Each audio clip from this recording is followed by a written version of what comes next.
కీర్తనల గ్రంథం 30వ అధ్యాయము 12వ వచనము. నీవు నా గోనె పట్టను విడిపించి సంతోష వస్త్రము నన్ను ధరింపచేసి ఉన్నావు.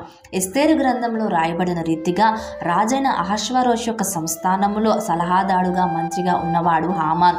ఈ హామాను సంస్థానంలో హెచ్చించబడుతూ ప్రతి ఒక్కరూ మోకరించి నమస్కరించేవారు. అయితే దేవుని ఎదుట తప్ప వేరెవ్వరి ఎదుట సాగిలపడకూడదని తెలుసుకున్న వ్యక్తి మొర్దెకై.